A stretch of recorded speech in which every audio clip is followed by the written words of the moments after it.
जय गुरु जी, शुक्राना गुरु जी। ओम नमः शिवाय, शिवजी सदा सहाय। ओम नमः शिवाय, गुरु जी सदा सहाय। जय श्री कृष्णा। ओम नमो भगवते वासुदेवाय नमः। संगत जी, आप सभी को भी जय गुरु जी और सारी यूट्यूब फैमिली सभी को मेरा सुमन सैनी का नमस्कार। स्वागत है आपका गुरुजी ब्लेसिंग कल्याण गीता चैनल पर।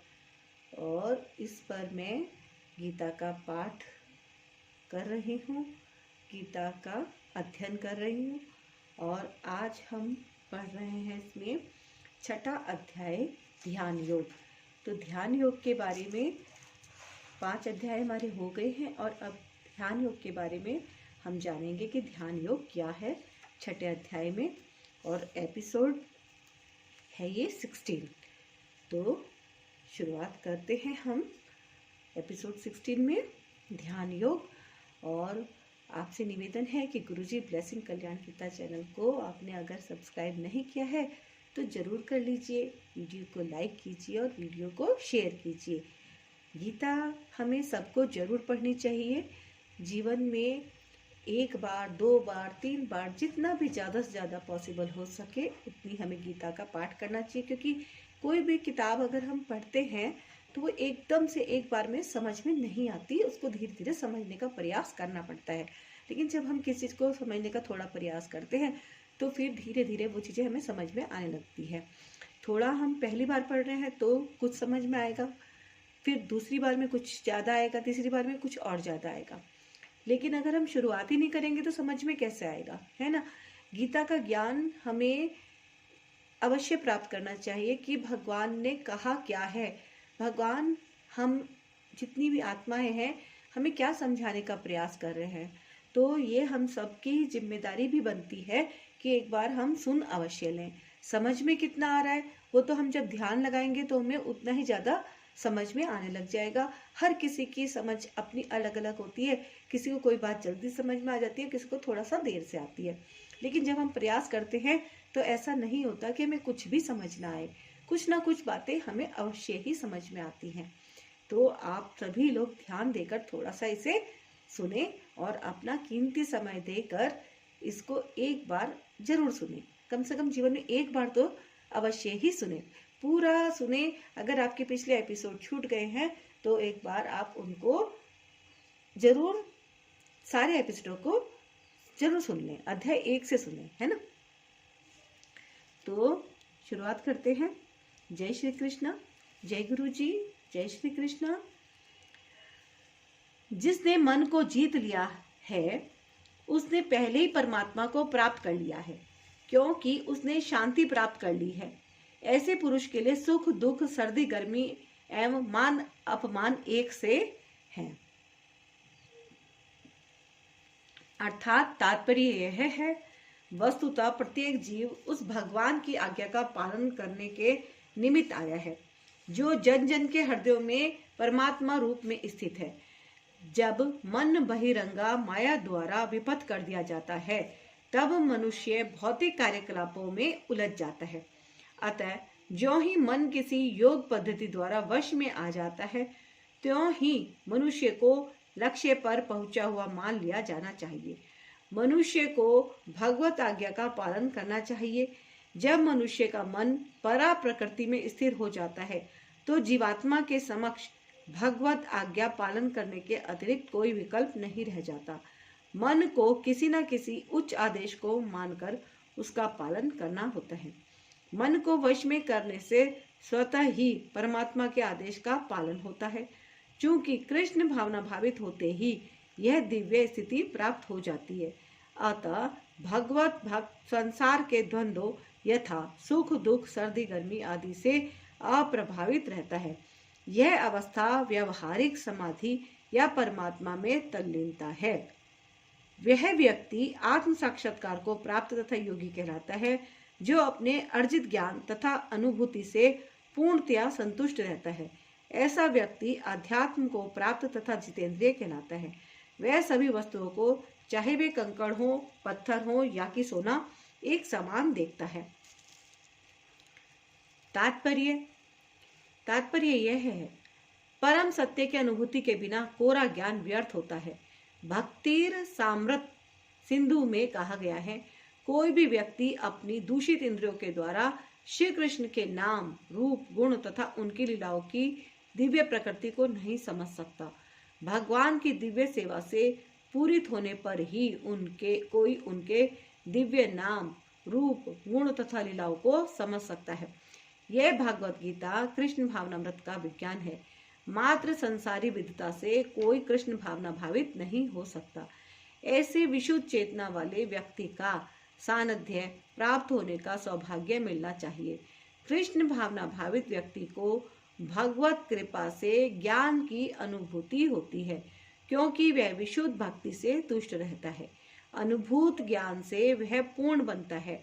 आध्यात्मिक ज्ञान से मनुष्य अपने संकल्पों में दृढ़ रह सकता है, किंतु मात्र शैक्षिक ज्ञान से वह बाहरी विरोधाभासों द्वारा मोहित और भ्रमित होता रहता है। केवल अनुभवी आत्मा ही आत्म संयमी होता है, क्योंकि वह कृष्ण की शरण में जा चुका होता है। वह दिव्य होता है, क्योंकि उसे संसारी विद्वता से कुछ लेना देना नहीं रहता। उसके लिए संसारी विद्वता तथा मनोधर्म, जो अन्यों के लिए स्वर्ण के समान उत्तम होते हैं, कंकड़ों या पत्थरों से अधिक नहीं होते। जब मनुष्य निष्कपट, हितैषियों, प्रिय मित्रों, तटस्थों, मध्यस्थों, ईर्ष्यालुओं, शत्रुओं तथा मित्रों, पुण्यात्माओं तथा पापियों को समान भाव से देखता है, तो वह और भी उन्नत माना जाता है।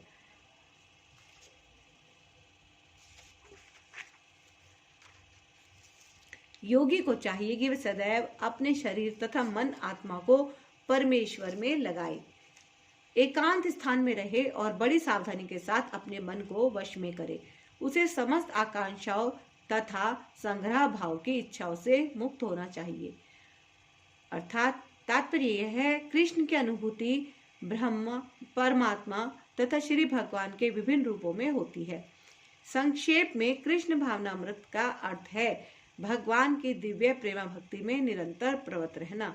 किंतु जो लोग निराकार ब्रह्म अथवा अंतर्यामी परमात्मा के प्रति कृष्ण की आध्यात्मिक किरण हैं और परमात्मा कृष्ण का सर्वव्यापी आंशिक विस्तार होता है, इस प्रकार निर्विशेषवादी तथा ध्यान योगी भी अपरोक्ष रूप से कृष्ण भावना भावित होते हैं। प्रत्यक्ष कृष्ण भावना भावित व्यक्ति सर्वोच्च योगी होता है, क्योंकि ऐसा भक्त जानता है कि ब्रह्म और परमात्मा क्या है। उसका परम सत्य विषय ज्ञान पूर्ण होता है, जबकि निर्विशेषवादी तथा ध्यान योगी अपूर्ण रूप में कृष्ण भावना भावित होते हैं। इतने पर भी जब सबों को अपने अपने कार्यों में निरंतर लगे रहने का आदेश दिया जाता है, जिससे वे देर सवेर परम सिद्धि प्राप्त कर सकें, योगी का पहला कर्तव्य है कि वह कृष्ण पर अपना ध्यान सदैव एकाग्र रखे। उसे सदैव कृष्ण का चिंतन करना चाहिए और एक क्षण के लिए भी उन्हें नहीं भुलाना चाहिए। परमेश्वर में मन की एकाग्रता ही समाधि कहलाती है। मन को एकाग्र करने के लिए सदैव एकांतवास करना चाहिए और बाहरी उपद्रवों से बचना चाहिए। योगी को चाहिए कि वह अनुकूल परिस्थितियों को ग्रहण करे और प्रतिकूल परिस्थितियों को त्याग दे, जिससे उसकी अनुभूति पर कोई प्रभाव ना पड़े। पूर्ण संकल्प कर लेने पर उसे उन व्यर्थ की वस्तुओं के पीछे नहीं पड़ना चाहिए जो परिग्रह भाव में उसे फंसा ले। ये सारी सिद्धियां तथा सावधानियां तभी पूर्ण रूपेण कार्यान्वित हो सकती हैं जब मनुष्य प्रत्यक्षतः कृष्ण भावना भावित हो, क्योंकि साक्षात कृष्ण भावनामृत का अर्थ है आत्मोत्सर्ग, जिसमें संग्रह भाव परिग्रह के लिए लेश मात्र स्थान नहीं होता।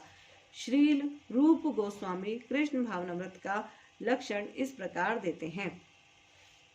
जब मनुष्य किसी वस्तु के प्रति आसक्त ना रहते हुए कृष्ण से संबंधित हर वस्तु को स्वीकार कर लेता है, तभी वह परिग्रहत्व से ऊपर स्थित रहता है।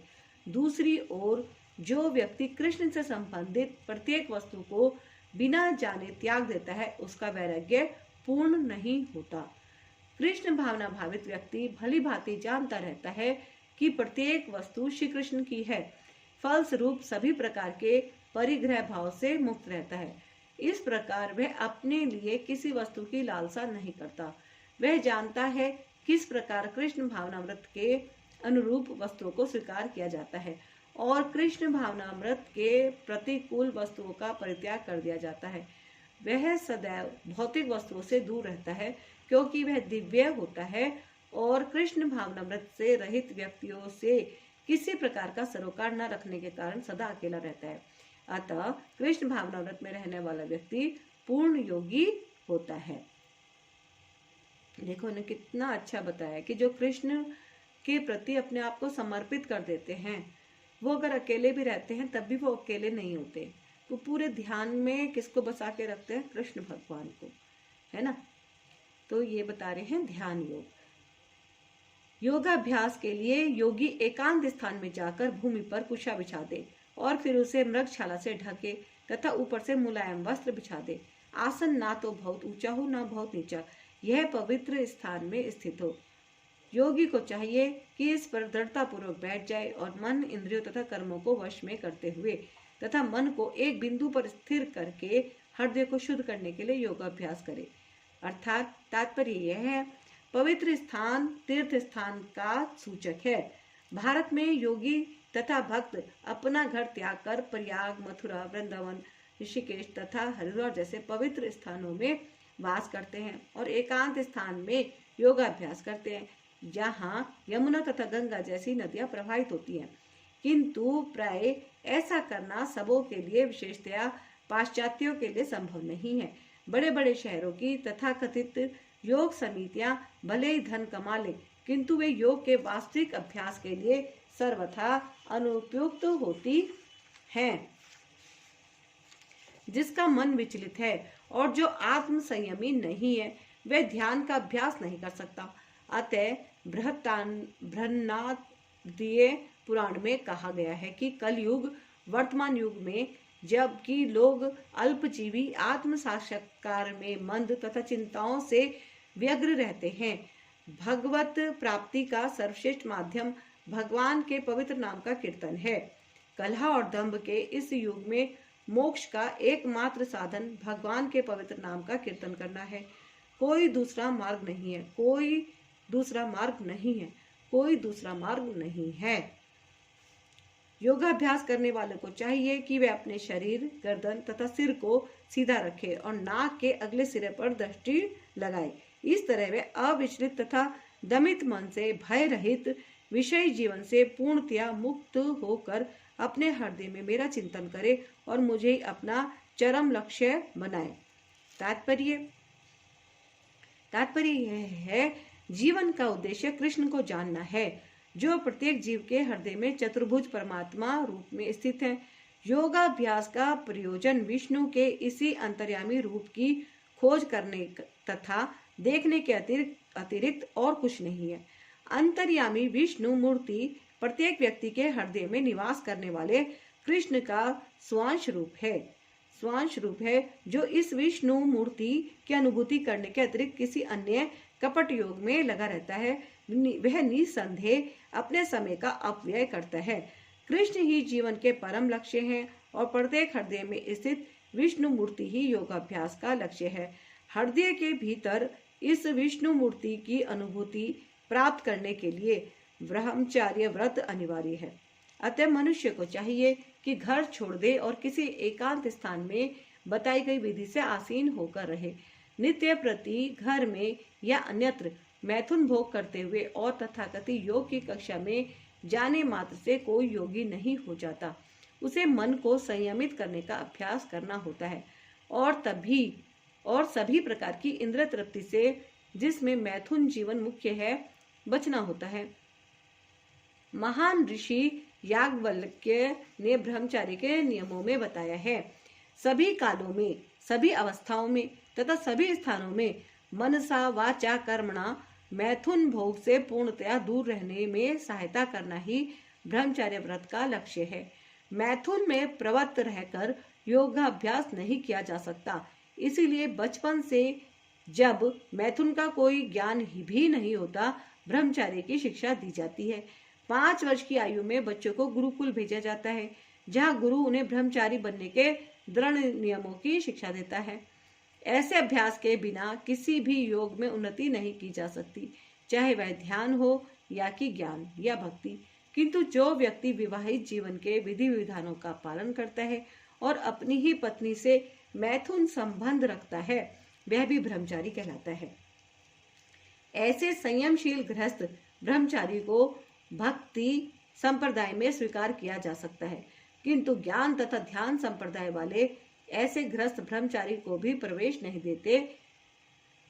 उनके लिए पूर्ण ब्रह्मचार्य अनिवार्य है। भक्ति संप्रदाय में गृहस्थ ब्रह्मचारी को संयमित मैथुन की अनुमति रहती है, क्योंकि भक्ति संप्रदाय इतना शक्तिशाली है कि भगवान की सेवा में लगे रहने से वह स्वतः ही मैथुन का आकर्षण त्याग देता है।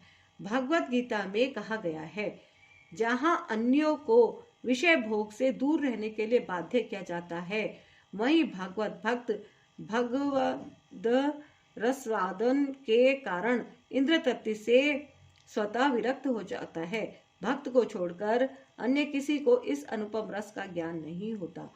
विगत भी पूर्ण कृष्ण भावना भावित हुए बिना मनुष्य निर्भय नहीं हो सकता।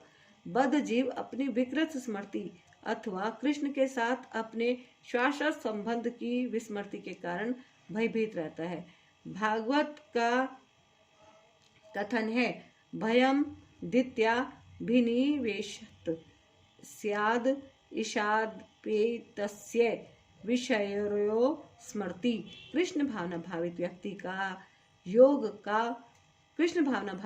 ही योग का पूर्ण अभ्यास कर सकता है। और चूंकि योगाभ्यास का चरम लक्ष्य अंतःकरण में भगवान का दर्शन पाना है, अतः कृष्ण भावना भावित व्यक्ति पहले ही समस्त योगियों में श्रेष्ठ होता है। यहाँ पर वर्णित योग विधि के नियम तथाकथित लोकप्रिय योग समितियों से भिन्न हैं। इस प्रकार शरीर, मन तथा कर्म में निरंतर संयम का अभ्यास करते हुए संयमित मन वाले योगी को इस भौतिक अस्तित्व की समाप्ति पर भगवत धाम की प्राप्ति होती है। अर्थात तात्पर्य यह है, जब अब योगाभ्यास के चरम लक्ष्य का स्पष्टीकरण किया जा रहा है। योगाभ्यास किसी भौतिक सुविधा की प्राप्ति के लिए नहीं किया जाता। इसका उद्देश्य तो भौतिक संसार से विरक्ति प्राप्त करना है। जो कोई इसके द्वारा स्वास्थ्य लाभ चाहता है या भौतिक सिद्धि प्राप्त करने का इच्छुक होता है, वह भगवत गीता के अनुसार योगी नहीं है।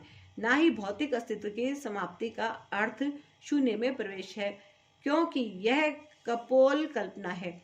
भगवान की सृष्टि में कहीं भी शून्य नहीं है। उल्टे भौतिक अस्तित्व की समाप्ति से मनुष्य भगवत धाम में प्रवेश करता है। भगवत गीता में भगवत धाम का भी स्पष्टीकरण किया गया है कि यह वह स्थान है जहाँ न सूर्य की आवश्यकता है, न चांद या बिजली की। आध्यात्मिक राज्य के सारे लोग उसी प्रकार से स्वतः प्रकाशित है, जिस प्रकार सूर्य द्वारा यह भौतिक आकाश। वैसे तो भगवत धाम सर्वत्र है, किंतु चिन्मय व्योम तथा उसके लोगों को ही परम धाम कहा जाता है।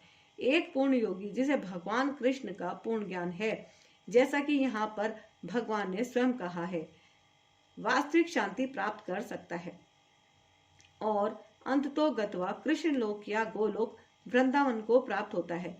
ब्रह्म संहिता में स्पष्ट उल्लेख है, गोलोक एवं निवसत्य खिलात्म भूता। यद्यपि भगवान सदैव अपने धाम में निवास करते हैं, जिसे गोलोक कहते हैं, तो भी वे अपनी परा आध्यात्मिक शक्तियों के कारण सर्वव्यापी ब्रह्म तथा अंतर्यामी परमात्मा है।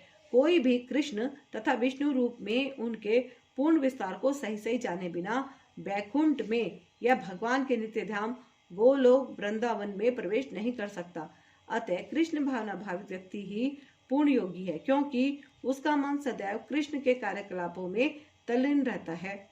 वेदों में भी हम पाते हैं, त्वमेव विदित्वाति मृत्यु मेति। केवल भगवान कृष्ण को जानने पर जन्म तथा मृत्यु के पथ को जीता जा सकता है। दूसरे शब्दों में योग की पूर्णता संसार से मुक्ति प्राप्त करने में है। इंद्रजाल अथवा व्यायाम के कर्तव्यों द्वारा अबोध जनता को मूर्ख बनाने में नहीं। हे अर्जुन, जो अधिक खाता है या बहुत कम खाता है, जो अधिक सोता है अथवा जो पर्याप्त नहीं सोता, उसके योगी बनने की कोई संभावना नहीं है। अर्थात तात्पर्य यह है, यहाँ पर योगियों के लिए भोजन तथा नींद के नियमन की संस्तुति की गई है। अधिक भोजन का अर्थ है शरीर तथा आत्मा को बनाए रखने के लिए आवश्यकता से अधिक भोजन करना। मनुष्य को मांसाहार करने की आवश्यकता नहीं है, क्योंकि प्रचुर मात्रा में अन्न, शाक, फल तथा दुग्ध उपलब्ध है। ऐसे सादे भोज्य पदार्थ भगवत गीता के अनुसार सतोगुणी माने गए हैं। मांसाहार तो तमोगुणियों के लिए है। अतः जो लोग मांसाहार करते हैं, मद्यपान करते हैं, धूम्रपान करते हैं और कृष्ण को भोग लगाए बिना भोजन करते हैं, वे पाप कर्मों का भोग करेंगे, क्योंकि वे केवल दूषित वस्तुएं खाते हैं। जो व्यक्ति इंद्रिय सुख के लिए खाता है या अपने लिए भोजन बनाता है किंतु कृष्ण को भोजन अर्पित नहीं करता, वह केवल पाप खाता है। जो पाप खाता है और नियत मात्रा से अधिक भोजन करता है, वह पूर्ण योग का पालन नहीं कर सकता। सबसे उत्तम यही है कि कृष्ण को अर्पित भोजन के उच्छिष्ट भाग को ही खाया जाए। कृष्ण भावना भावित व्यक्ति कभी भी ऐसा भोजन नहीं करता जो इससे पूर्व कृष्ण को अर्पित ना किया गया हो। अतः केवल कृष्ण भावना भावित व्यक्ति ही योगाभ्यास में पूर्णता प्राप्त कर सकता है। ना ही ऐसे व्यक्ति कभी योग का अभ्यास कर सकता है जो कृत्रिम उपवास की अपनी विधियां निकालकर भोजन नहीं करता है। कृष्ण भावना भावित व्यक्ति शास्त्रों द्वारा अनुमोदित उपवास करता है। ना तो वह आवश्यकता से अधिक उपवास रखता है, ना ही अधिक खाता है। इस प्रकार वह योगाभ्यास करने के लिए पूर्णतया योग्य है। जो आवश्यकता से अधिक खाता है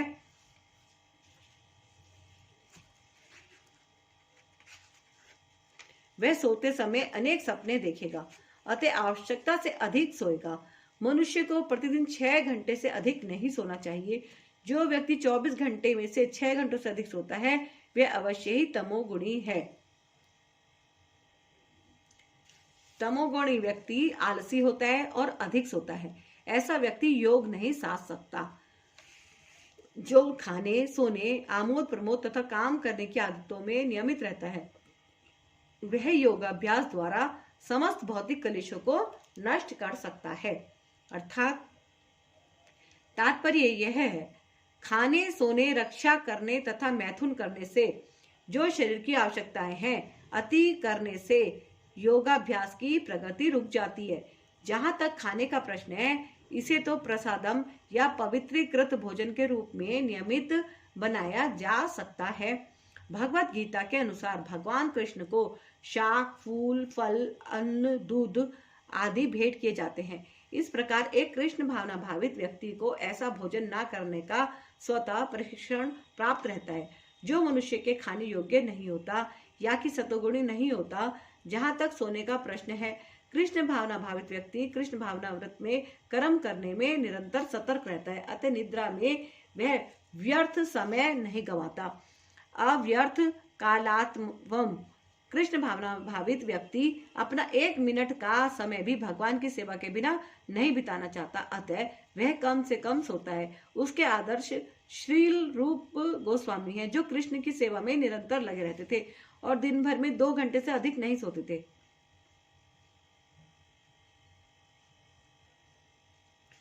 और कभी कभी तो उतना भी नहीं सोते थे।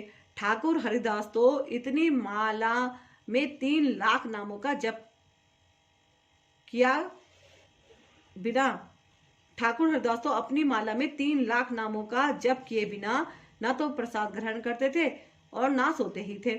जहां तक कार्य का प्रश्न है, कृष्ण भावना भावित व्यक्ति ऐसा कोई भी कार्य नहीं करता जो कृष्ण से संबंधित ना हो। इस प्रकार उसका कार्य सदैव नियमित रहता है और इंद्रिय तृप्ति से अदूषित। चूंकि कृष्ण भावना भावित व्यक्ति के लिए इंद्रिय तृप्ति का प्रश्न ही नहीं उठता, अतः उसे तनिक भी भौतिक अवकाश नहीं मिलता। चूंकि वह अपने कार्य, वचन, निद्रा, जागृति तथा अन्य सारे शारीरिक कार्यों में नियमित रहता है, अतः उसे कोई भौतिक दुख नहीं सताता। जब योगी योगाभ्यास द्वारा अपने मानसिक कार्यकलापों को वश में कर लेता है और अध्यात्म में स्थित हो जाता है, अर्थात समस्त भौतिक इच्छाओं से रहित हो जाता है, तब वह योग में सुस्थिर कहा जाता है। अर्थात तात्पर्य यह है, साधारण मनुष्य की तुलना में योगी के कार्यों में यह विशेषता होती है कि वह समस्त भौतिक इच्छाओं से मुक्त रहता है, जिनमें मैथुन प्रमुख है। एक पूर्ण योगी अपने मानसिक कार्यों में इतना अनुशासित होता है कि उसे कोई भी भौतिक इच्छा विचलित नहीं कर सकती। यह सिद्ध अवस्था कृष्ण भावना भावित व्यक्तियों द्वारा स्वतः प्राप्त हो जाती है, जैसा कि श्रीमद् भागवत में कहा गया है। राजा अम्बरीश ने सर्वप्रथम अपने मन को भगवान के चरण कमलों पर स्थिर कर दिया, फिर क्रमशः अपनी वाणी को कृष्ण के गुणानुवाद में लगाया। हाथों को भगवान के मंदिर को स्वच्छ करने, कानों को भगवान के कार्यकलापों को सुनने, आंखों को भगवान के दिव्य रूप का दर्शन करने, शरीर को अन्य भक्तों के शरीरों का स्पर्श करने, घ्राणेंद्रियों को भगवान पर चढ़ाए गए कमल पुष्प की सुगंध सूंघने, जीभ को भगवान के चरण कमलों पर चढ़ाए गए तुलसी पत्रों का स्वाद लेने, पांवों को तीर्थ यात्रा करने तथा भगवान के मंदिर तक जाने, सिर को भगवान को प्रणाम करने तथा अपनी इच्छाओं को भगवान की इच्छा पूरी करने में लगा दिया। ये सारे दिव्य कार्य शुद्ध भक्त के सर्वथा अनुरूप हैं। निर्विशेषवादियों के लिए यह दिव्य व्यवस्था अनिर्वचनीय हो सकती है, किंतु कृष्ण भावना भावित व्यक्ति के लिए यह अत्यंत सुगम एवं व्यवहारिक है। जैसा कि महाराज अम्बरीश की उमरी वर्णित जीवनचर्या से स्पष्ट हो जाता है, जब तक निरंतर स्मरण द्वारा भगवान के चरण कमलों में मन को स्थिर नहीं कर लिया जाता, तब तक ऐसे दिव्य कार्य व्यवहारिक नहीं बन पाते। अतः भगवान की भक्ति में इन विहित कार्यों को अर्चन कहते हैं, जिसका अर्थ है समस्त इंद्रियों को भगवान की सेवा में लगाना। इंद्रियों तथा मन को कुछ ना कुछ कार्य चाहिए, कोरा निग्रह व्यवहारिक नहीं है। अतः सामान्य लोगों के लिए, विशेषकर जो लोग संन्यास आश्रम में नहीं है, ऊपर वर्णित इंद्रियों तथा मन का दिव्य कार्य ही दिव्य सफलता की सही विधि है, जिसे भगवद गीता में युक्त कहा गया है। जिस प्रकार वायु रहित स्थान में दीपक हिलता डुलता नहीं, उसी तरह जिस योगी का मन वश में होता है, वह आत्म तत्व के ध्यान में सदैव स्थिर रहता है। तात्पर्य, कृष्ण भावना भावित व्यक्ति अपने आराध्य देव के चिंतन में उसी प्रकार अविचलित रहता है, जिस प्रकार वायु रहित स्थान में एक दीपक रहता है। सिद्धि की अवस्था में, जिसे समाधि कहते हैं, मनुष्य का मन योगाभ्यास के द्वारा भौतिक मानसिक क्रियाओं से पूर्णतया संयमित हो जाता है। इस सिद्धि की विशेषता यह है कि मनुष्य शुद्ध मन से अपने को देख सकता है और अपने आप में आनंद उठा सकता है। उस आनंदमय स्थिति में वह दिव्य इंद्रियों द्वारा असीम दिव्य सुख में स्थित रहता है। इस प्रकार स्थापित मनुष्य कभी सत्य से विपत नहीं होता और इस सुख की प्राप्ति हो जाने पर वह इससे बड़ा कोई दूसरा लाभ नहीं मानता। ऐसी स्थिति को पाकर मनुष्य बड़ी से बड़ी कठिनाई में भी विचलित नहीं होता। यह निसंदेह भौतिक संसर्ग से उत्पन्न होने वाले समस्त दुखों से वास्तविक मुक्ति है। अर्थात तात्पर्य यह है, योगाभ्यास से मनुष्य भौतिक धारणाओं से क्रमशः विरक्त होता जाता है। यह योग का प्रमुख लक्षण है। इसके बाद वह समाधि में स्थित हो जाता है, जिसका अर्थ यह होता है कि दिव्य मन तथा बुद्धि के द्वारा योगी अपने आप को परमात्मा समझने का भ्रम न करके परमात्मा की अनुभूति करता है। योगाभ्यास बहुत कुछ पतंजलि की पद्धति पर आधारित है। कुछ अप्रमाणिक भाष्यकार जीवात्मा तथा परमात्मा में अभेद स्थापित करने का प्रयास करते हैं और अद्वैतवादी इसे ही मुक्ति मानते हैं, किंतु वे पतंजलि की योगा पद्धति के वास्तविक प्रयोजन को नहीं जानते। पतंजलि पद्धति में दिव्य आनंद को स्वीकार किया गया है, किंतु अद्वैतवादी इस दिव्य आनंद को स्वीकार नहीं करते, क्योंकि उन्हें भ्रम है कि इससे कहीं उनके अद्वैतवाद में बाधा ना उपस्थित हो जाए। अद्वैतवादी ज्ञान तथा ज्ञाता के द्वैत को नहीं मानते, किंतु इस श्लोक में दिव्य इंद्रियों द्वारा अनुभूत दिव्य आनंद को स्वीकार किया गया है। इसकी पुष्टि योग पद्धति के विख्यात व्याख्याता पतंजलि मुनि ने भी की है। योग सूत्र में महर्षि कहते हैं, यह चित्ती शक्ति या अंतरंगा शक्ति दिव्य है। पुरुषार्थ का तात्पर्य धर्म, अर्थ, काम तथा अंत में परब्रह्म में तादम्य या मोक्ष है। अद्वैतवादी परब्रह्म से इस तादम्य को कैवल्यम कहते हैं, किंतु पतंजलि के अनुसार कैवल्यम वह अंतरंगा या दिव्य शक्ति है जिससे जीवात्मा अपनी स्वाभाविक स्थिति से अवगत होता है। भगवान चैतन्य के शब्दों में यह अवस्था चैदो दर्पण मार्जनम अर्थात मन रूपी मलिन दर्पण का मार्जन शुद्धि है। यह मार्जन वास्तव में मुक्ति या भव महादावाग्नि निर्वाणम है। प्रारंभिक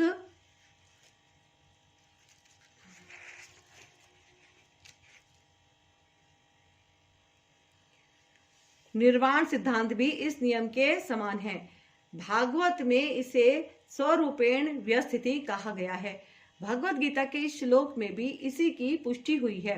निर्वाण के बाद आध्यात्मिक कार्यकलापों की या भगवत भक्ति की अभिव्यक्ति होती है, जिसे कृष्ण भावनामृत कहते हैं। भागवत के शब्दों में स्वरूपेण व्यस्थिति जीवात्मा का वास्तविक जीवन यही है।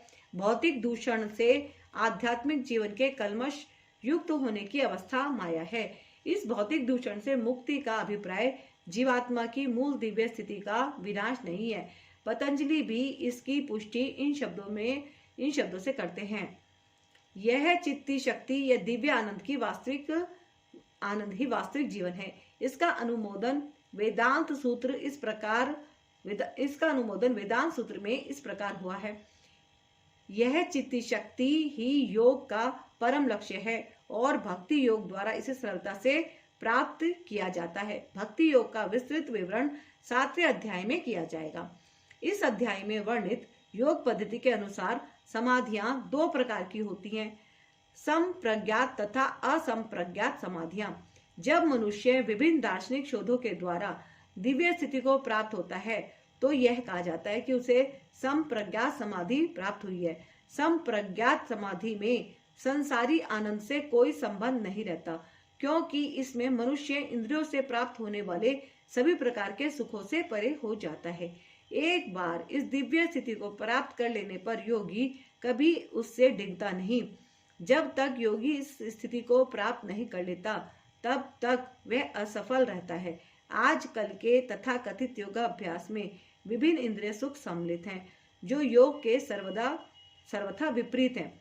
योगी होकर यदि कोई मैथुन तथा मादक द्रव्य सेवन में अनुरक्त होता है तो यह उपहासजनक है। यहाँ तक कि जो योगी योग की सिद्धियों के प्रति आकृष्ट रहते हैं वे भी योग में आरूढ़ नहीं कहे जा सकते। यदि योगीजन योग की अनुवांशिक वस्तुओं के प्रति आकृष्ट हैं तो उन्हें सिद्ध अवस्था को प्राप्त हुआ नहीं कहा जा सकता, जैसा कि इस श्लोक में कहा गया है। अतः जो व्यक्ति आसनों के प्रदर्शन या सिद्धियों के चक्कर में रहते हैं उन्हें यह समझ लेना चाहिए कि इस प्रकार से योग का मुख्य उद्देश्य ही समाप्त हो जाता है। इस युग में योग की सर्वोत्तम पद्धति कृष्ण भावना व्रत है, जो निराशा उत्पन्न करने वाली नहीं है।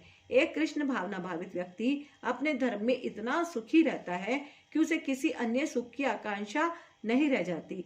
इस दंभ प्रधान युग में हठ योग, ध्यान योग तथा ज्ञान योग का अभ्यास करते हुए अनेक अवरोध आ सकते हैं, किंतु कर्म योग या भक्ति योग के पालन में ऐसी समस्याएं सामने नहीं आती। जब तक यह शरीर रहता है तब तक शरीर की आवश्यकताएं आहार, निद्रा, भय तथा मैथुन को पूरा करना होता है, किंतु जो व्यक्ति शुद्ध भक्ति योग में अथवा कृष्ण भावना व्रत में स्थित होता है वह शरीर की आवश्यकताओं की पूर्ति करते समय इंद्रियों को उत्तेजित नहीं करता। प्रत्युत वह घाटे के सौदे का सर्वोत्तम उपयोग करके जीवन की न्यूनतम आवश्यकताओं को स्वीकार करता है और कृष्ण भावना व्रत में दिव्य सुख भोगता है। वह दुर्घटनाओं, रोगों, अभावों और यहाँ तक कि अपने प्रियजनों की मृत्यु जैसे आपातकालीन घटनाओं के प्रति भी निरपेक्ष रहता है, किंतु कृष्ण भावनामृत या भक्ति योग संबंधी अपने कर्मों को पूरा करने में वह सदैव सचेष्ट रहता है। दुर्घटनाएं उसे कर्तव्य पथ से विचलित नहीं कर पाती, जैसा कि भगवत गीता में कहा गया है। वह इन प्रासंगिक घटनाओं को सहता है, क्योंकि वह यह भली भांति जानता है कि ये घटनाएं ऐसे ही आती जाती रहती हैं और इनसे उसके कर्तव्य पर कोई प्रभाव नहीं पड़ता। इस प्रकार वह योगाभ्यास में परम सिद्धि प्राप्त करता है। मनुष्य को चाहिए कि संकल्प तथा श्रद्धा के साथ योगाभ्यास में लगे और पथ से विचलित ना हो। उसे चाहिए कि मनोधर्म से उत्पन्न समस्त इच्छाओं को निरपवाद रूप से त्याग दे और इस प्रकार मन के द्वारा सभी ओर से इंद्रियों को वश में करे। अर्थात तात्पर्य यह है, योगाभ्यास करने वालों को दृढ़ संकल्प होना चाहिए और उसे चाहिए कि बिना विचलित हुए धैर्य पूर्वक अभ्यास करे। अंत में उसकी सफलता निश्चित है। उसे यह सोचकर बड़े ही धैर्य से इस मार्ग का अनुसरण करना चाहिए और यदि सफलता मिलने में विलंब हो रहा हो तो निरुत्साहित नहीं होना चाहिए। ऐसे दृढ़ अभ्यासी की सफलता सुनिश्चित है। भक्ति योग के संबंध में रूप गोस्वामी का कथन है, मनुष्य पूर्ण हार्दिक उत्साह, धैर्य तथा संकल्प के साथ भक्ति योग का पूर्ण रूपेण पालन भक्त के साथ रहकर निर्धारित कर्मों के करने तथा सत्कर्मों में पूर्णतया लगे रहने से कर सकता है। जहां तक संकल्प की बात है, मनुष्य को चाहिए कि उस गौरैया का आदर्श ग्रहण करे जिसके सारे अंडे समुद्र की लहरों में मग्न हो गए थे। कहते हैं कि एक गौरैया ने समुद्र तट पर अंडे दिए, किंतु विशाल समुद्र उन्हें अपनी लहरों में समेट ले गया। इस पर गौरैया अत्यंत क्षुब्ध हुई और उसने समुद्र से अंडे लौटा देने के लिए कहा, किंतु समुद्र ने उसकी प्रार्थना पर कोई ध्यान नहीं दिया। अतः उसने समुद्र को सुखा डालने की ठान ली। वह अपनी नन्ही सी चोंच से समुद्र का पानी निकालने लगी। तभी उसके इस असंभव संकल्प का उपहास करने लगे। सभी उसके इस असंभव संकल्प का उपहास करने लगे।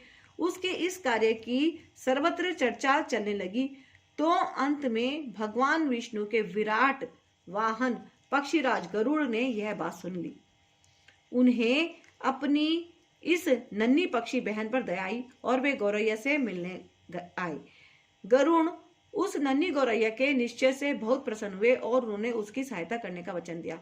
गरुड़ ने तुरंत समुद्र से कहा कि वह उसके अंडे लौटा दे, नहीं तो उसे स्वयं आगे आना पड़ेगा। इससे समुद्र भयभीत हुआ और उसने अंडे लौटा दिए। वह गौरैया गरुड़ की कृपा से सुखी हो गई। इसी प्रकार योग, विशेषतया कृष्ण भावनामृत में भक्ति योग अत्यंत दुष्कर प्रतीत हो सकता है, किंतु जो कोई संकल्प के साथ नियमों का पालन करता है, भगवान निश्चित रूप से उसकी सहायता करते हैं, क्योंकि जो अपनी सहायता आप करते हैं, भगवान उनकी सहायता करते हैं। देखो कितनी अच्छी इन्होंने गौरैया का उदाहरण दिया है कि कितनी छोटी सी थी वो और कैसे चोंच से उसने समुद्र को कहा कि मैं चोंच से इस समुद्र को सुखा दूंगी वरना मेरे अंडे लौटा दो। तो सब उसका उपहास कर रहे हैं, लेकिन गरुड़ तुरंत आया हेल्प के लिए, है ना। तो इसमें कितना सुंदर बताया है कि जो अपनी सहायता करता है तो भगवान भी फिर उसकी सहायता करते हैं, है ना। उसी तरीके से कोई ना कोई विधि विधान एकदम बन जाता है प्रभु का। धीरे धीरे क्रमशः पूर्ण विश्वास पूर्वक बुद्धि के द्वारा समाधि में स्थित होना चाहिए और इस प्रकार मन को आत्मा में स्थित करना चाहिए तथा अन्य कुछ भी नहीं सोचना चाहिए। तात्पर्य, समुचित विश्वास तथा बुद्धि के द्वारा मनुष्य को धीरे धीरे सारे इंद्रिय कर्म करने बंद कर देने चाहिए। यह प्रत्याहार कहलाता है। मन को विश्वास, ध्यान तथा इंद्रिय निवृत्ति द्वारा वश में करते हुए समाधि में स्थिर करना चाहिए। उस समय देहात्म बुद्धि में अनुरक्त होने की कोई संभावना नहीं रह जाती। दूसरे शब्दों में, जब तक इस शरीर का अस्तित्व है तब तक मनुष्य पदार्थ में लगा रहता है, किंतु उसे इंद्र तृप्ति के विषय में नहीं सोचना चाहिए। उसे परमात्मा के आनंद के अतिरिक्त किसी अन्य आनंद का चिंतन नहीं करना चाहिए। कृष्ण भावनामृत का अभ्यास करने से यह अवस्था सहज ही प्राप्त की जा सकती है। मन अपनी चंचलता तथा अस्थिरता के कारण जहाँ कहीं भी विचरण करता है मनुष्य को चाहिए कि उसे वहां से खींचे और अपने वश में लाए, है ना, क्योंकि बुद्धि तो हमारी इधर से उधर घूमती रहती है। तो इसमें कहा है कि बार बार अपनी बुद्धि को खींच लें, अपने मन को खींच लें। तात्पर्य, मन स्वभाव से चंचल और अस्थिर है, किंतु स्वरूप सिद्ध योगी को मन को वश में लाना होता है। उस पर मन का अधिकार नहीं होना चाहिए। जो मन को तथा इंद्रियों को भी वश में रखता है वह गोस्वामी या स्वामी कहलाता है, और जो मन के वशीभूत होता है वह गोदास अथवा इंद्रियों का सेवक कहलाता है। गोस्वामी इंद्रिय सुख के मानक से विज्ञ होता है। दिव्य इंद्रिय सुख वह है जिसमें इंद्रियां हृषिकेश अर्थात इंद्रियों के स्वामी भगवान कृष्ण की सेवा में लगी रहती हैं। शुद्ध इंद्रियों के द्वारा कृष्ण की सेवा ही कृष्ण चेतना या कृष्ण भावना व्रत कहलाती है। इंद्रियों को पूर्ण वश में लाने की यही विधि है। इससे भी बढ़कर बात यह है कि वह योगा अभ्यास की परम सिद्धि भी है। जिस योगी का मन मुझ में स्थिर रहता है वह निश्चय ही दिव्य सुख की सर्वोच्च सिद्धि प्राप्त करता है। वह रजोगुणी से परे हो जाता है, वह रजोगुण से परे हो जाता है। वह परमात्मा के साथ अपनी गुणात्मक एकता को समझता है और इस प्रकार अपने समस्त विगत कर्मों के फल से निर्वृत्त हो जाता है।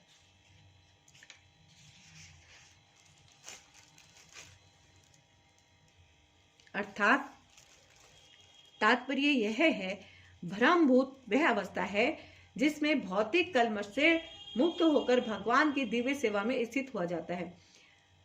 मन भक्ति लभते पराम, जब तक मनुष्य का मन भगवान के चरण कमलों में स्थिर नहीं हो जाता तब तक कोई भ्रम रूप में नहीं रह सकता। स वै मन कृष्ण पदार विंध्यो, भगवान की दिव्य प्रेम भक्ति में निरंतर पर्वत रहना या कृष्ण भावनामृत में रहना वस्तुतः रजोगुण तथा भौतिक कलमश से मुक्त होना है। इस प्रकार योगाभ्यास में निरंतर लगा रहकर आत्म संयमी योगी समस्त भौतिक कलमश से मुक्त हो जाता है और भगवान की दिव्य प्रेम भक्ति में परम सुख प्राप्त करता है। अर्थात तात्पर्य यह है, आत्म साक्षात्कार का अर्थ है भगवान के संबंध में अपनी स्वाभाविक स्थिति को जानना। जीव अर्थात आत्मा भगवान का अंश है और उसकी स्थिति भगवान की दिव्य सेवा करते रहना है। भ्रम के साथ यह दिव्य सानिध्य ही भ्रम संस्पर्श कहलाता है। वास्तविक योगी समस्त जीवों में मुझको तथा मुझ में समस्त जीवों को देखता है। निसंदेह स्वरूप सिद्ध व्यक्ति मुझ परमेश्वर को सर्वत्र देखता है। अर्थात तात्पर्य यह है, कृष्ण भावना भावित योगी पूर्ण दृष्टा होता है क्योंकि वह परब्रह्म कृष्ण को हर प्राणी के हृदय में परमात्मा रूप में स्थित देखता है।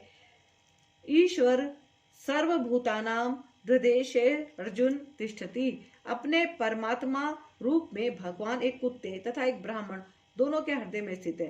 पूर्ण योगी जानता है कि भगवान नित्य रूप में दिव्य है और कुत्ते या ब्राह्मण में स्थित होने से भी भौतिक रूप से प्रभावित नहीं होते। यही भगवान की परम निरपेक्षता है। यद्यपि जीवात्मा भी एक एक हृदय में विद्यमान है किंतु वे एक साथ समस्त हृदयों में सर्वव्यापी नहीं है। आत्मा तथा परमात्मा का यही अंतर है।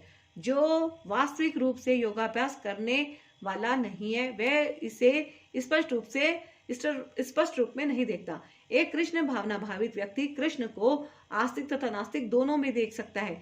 स्मृति में इसकी पुष्टि इस प्रकार हुई है, आत्मत्ववाच मातृत्ववाच आत्मा ही परमो हरि, भगवान सभी प्राणियों का स्रोत होने के कारण माता और पालनकर्ता के समान है। जिस प्रकार माता अपने समस्त पुत्रों के प्रति समभाव रखती है उस प्रकार परम पिता या माता भी रखता है। फलस्वरूप परमात्मा प्रत्येक जीव में निवास करता है। बाह्य रूप से भी प्रत्येक जीव भगवान की शक्ति भगवत शक्ति में स्थित है। जैसा कि 7वें अध्याय में बताया जाएगा, भगवान की दो मुख्य शक्तियां हैं, परा तथा अपरा। जीव पराशक्ति का अंश होते हुए भी अपरा शक्ति से बद्ध है। जीव सदा ही भगवान की शक्ति में स्थित है। प्रत्येक जीव किसी न किसी प्रकार भगवान में ही स्थित रहता है। योगी समदर्शी है क्योंकि वह देखता है कि सारे जीव अपने अपने कर्म फल के अनुसार विभिन्न स्थितियों में रहकर भगवान के दास होते हैं। अपरा शक्ति में जीव भौतिक इंद्रियों का दास रहता है जबकि पराशक्ति में वह साक्षात परमेश्वर का दास रहता है। इस प्रकार प्रत्येक अवस्था में जीव ईश्वर का दास है।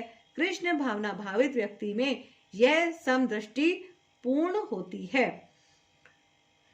जो मुझे सर्वत्र देखता है और सब कुछ मुझ में देखता है, उसके लिए ना तो मैं कभी अदृश्य होता हूं और न वह मेरे लिए अदृश्य होता है।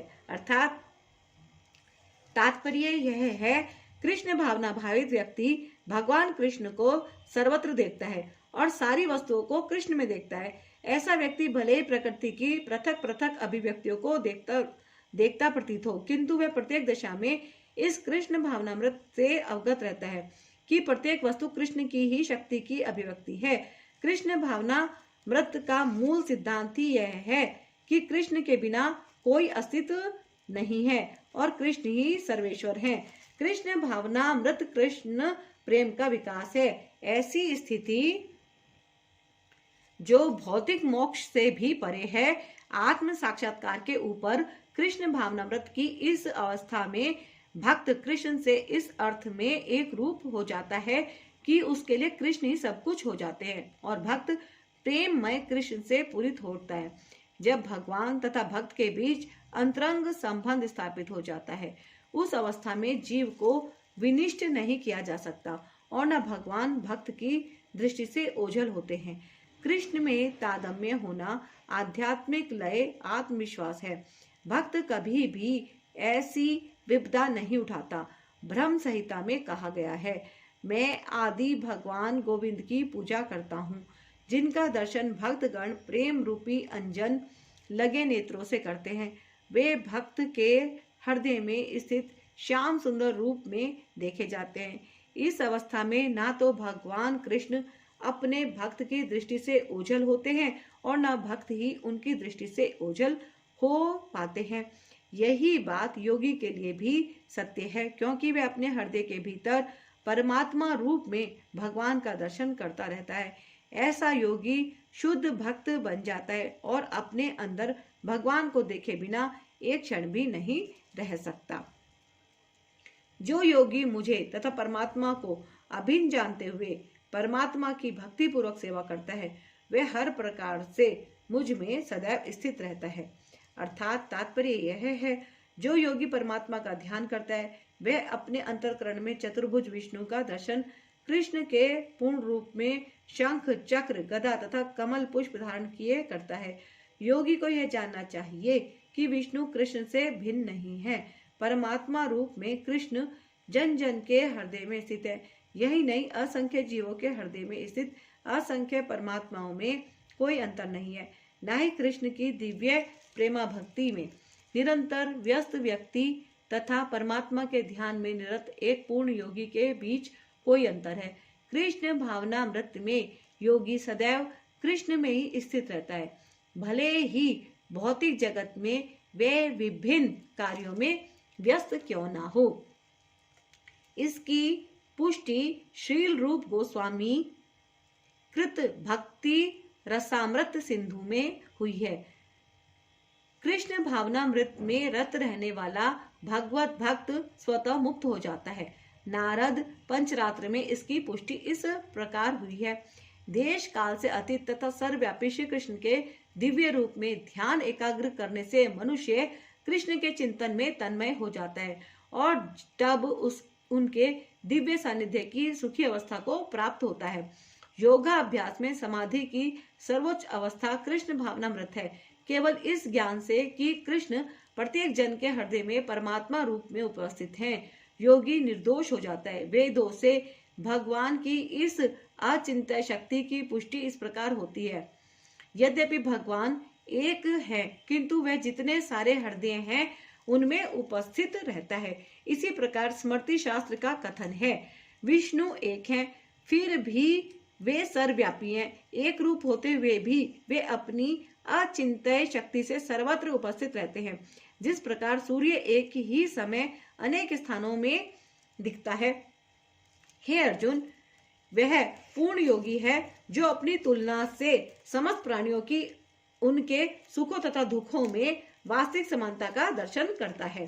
अर्थात तात्पर्य, कृष्ण भावना भावित व्यक्ति पूर्ण योगी होता है।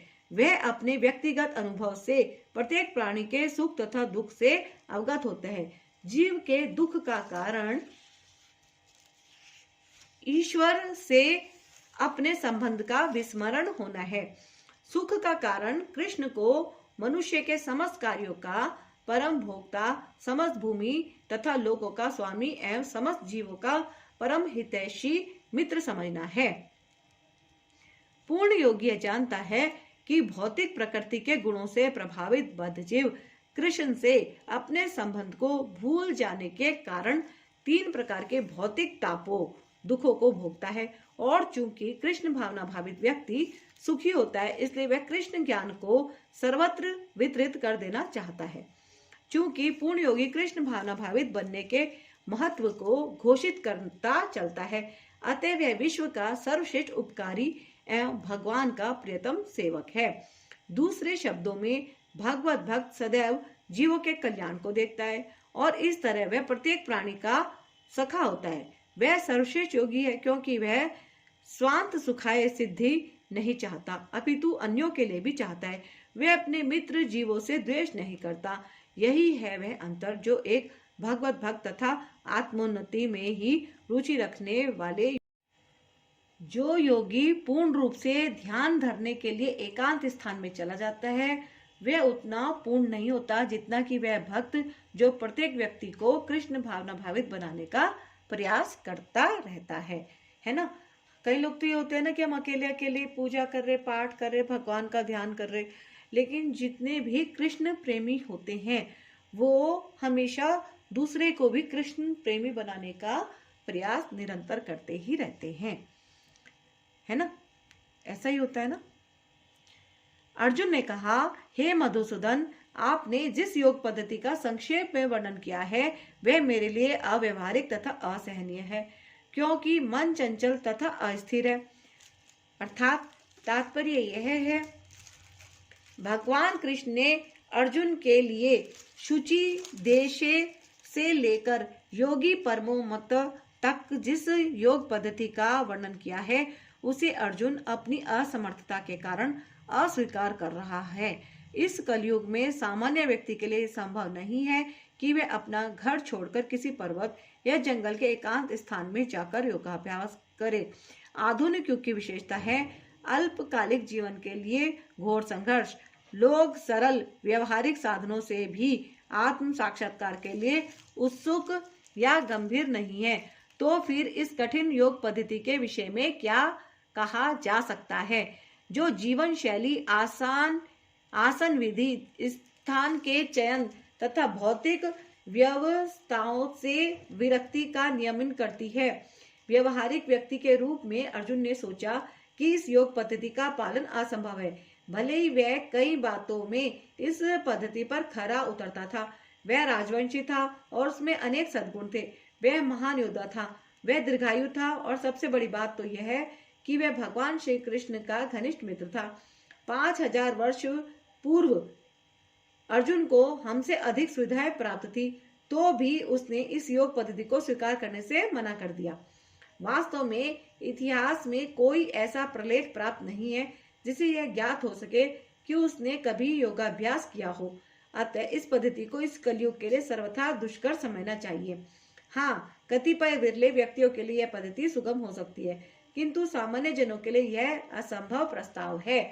यदि 5000 वर्ष पूर्व ऐसा था तो आधुनिक समय के लिए क्या कहना। जो लोग विभिन्न तथाकथित स्कूलों तथा समितियों के द्वारा इस योग पद्धति का अनुकरण कर रहे हैं, भले ही संतोषजनक प्रतीत हों, किंतु वे सचमुच ही अपना समय गंवा रहे हैं। वे अपने अभिष्ट लक्ष्य के प्रति सर्वथा अज्ञानी हैं। हे कृष्ण, चूंकि मन चंचल, अस्थिर, उछल, हठीला तथा अत्यंत बलवान है, अतः मुझे इसे वश में करना वायु को वश में करने से भी अधिक कठिन लगता है। अर्थात तात्पर्य यह है कि मन इतना बलवान तथा दुराग्रही है कि कभी कभी यह बुद्धि का उल्लंघन कर देता है। यद्यपि इसे बुद्धि के अधीन माना जाता है, इस व्यवहार जगत में जहाँ मनुष्य को अनेक विरोधी तत्वों से संघर्ष करना होता है, उसके लिए मन को वश में कर पाना अत्यंत कठिन हो जाता है। कृत्रिम रूप में मनुष्य अपने मित्र तथा शत्रु दोनों के प्रति मानसिक संतुलन स्थापित कर सकता है, किंतु अंतिम रूप में कोई भी संसारी पुरुष ऐसा नहीं कर पाता, क्योंकि ऐसा कर पाना वेगवान वायु को वश में करने से भी कठिन है। वैदिक साहित्य में कहा गया है, प्रत्येक व्यक्ति इस भौतिक शरीर रूपी रथ पर आरूढ़ है और बुद्धि इसका सारथी है। मन लगाम में तथा इंद्रिय घोड़े हैं। इस प्रकार मन तथा इंद्रियों की संगति से यह आत्मा सुख या दुख का भोगता है, ऐसे बड़े बड़े चिंतकों का कहना है। यद्यपि बुद्धि को मन का नियंत्रण करना चाहिए, किंतु मन इतना प्रबल तथा हठी है कि इसे अपनी बुद्धि से भी जीत पाना कठिन हो जाता है।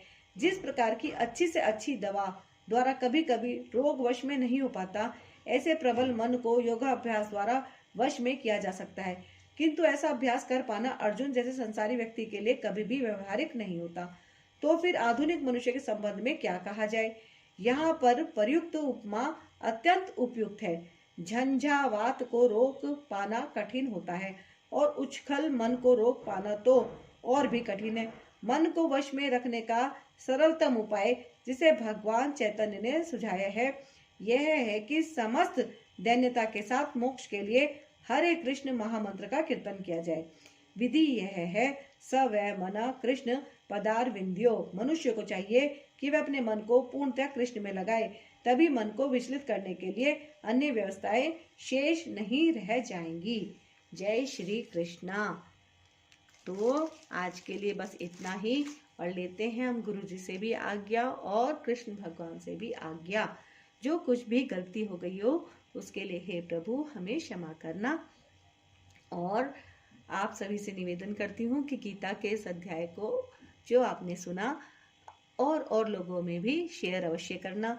और अगर आपके पिछले एपिसोड छूट गए हैं तो उनको भी आप अवश्य ही कंटिन्यू जरूर करना, उनको भी जरूर सुनना, और वीडियो को लाइक करना और कमेंट में अपनी हाजिरी अवश्य लगाना। जय गुरु जी, जय श्री कृष्णा।